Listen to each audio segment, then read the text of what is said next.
তুমি যদি আমাকে মাফ না করো তোমার কোনো দিকে বাড়বে না। আল্লাহ গো, তুমি আমাকে মাফ করে দাও। সারাটা জীবন অন্যায় কাজ করেছি, সারাটা জীবন নাফরমানি করেছি। আমার কাছে কালেমার দাওয়াত কম আসে নাই, আমার কাছে কালেমার দাওয়াত কম আসে নাই, আমাকে লোকেরা কম বোঝায় নাই। ওগো আল্লাহ, তুমি আমাকে মাফ করে দাও। মাফ না করলে কোথায় যাব, কার কাছে যাব?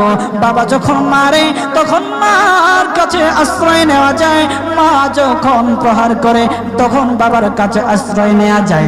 বাবা মা যখন প্রহার করে তখন দুনিয়ার কারো না কারো কাছে আশ্রয় নেওয়া যায়। ওগো আল্লাহ, ওগো মালিক, তুমি যদি আমাকে মারো, তুমি যদি আমাকে আযাব দাও, ওগো আল্লাহ, কার কাছে যাব, কার কাছে গিয়া মাফ চাইবো? ওগো আল্লাহ, মেহেরবানি করে মাফ করে দাও। এইরকম কান্না করতেছে, কান্না করতেছে, চোখের পানি তার এমন ভাবে পড়তেছে, দাড়ি ভিজতেছে, দাড়ি ভিজে জমিনের মধ্যে চোখের পানি পড়তেছে, কান্না করতেছে। বান্দাটা কান্না করতে করতে করতে করতে আমার আল্লাহর কাছে এমন গ্রহণযোগ্যতা অর্জন করেছে, মহান আল্লাহ রাব্বুল আলামিন তার ডাকে সাড়া দিয়া তার জিন্দেগির সব গুনাহ মাফ করে দিয়েছেন।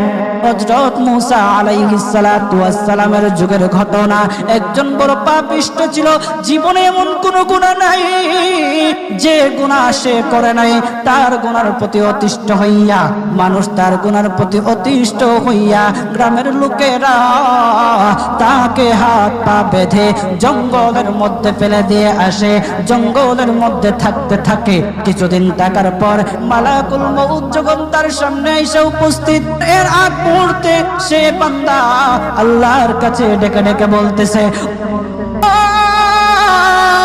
ওগো মালিক, তুমি ছাড়া তো আমাদের আর কেউ নাই, তুমি ছাড়া তো আমার আর কেউ নাই।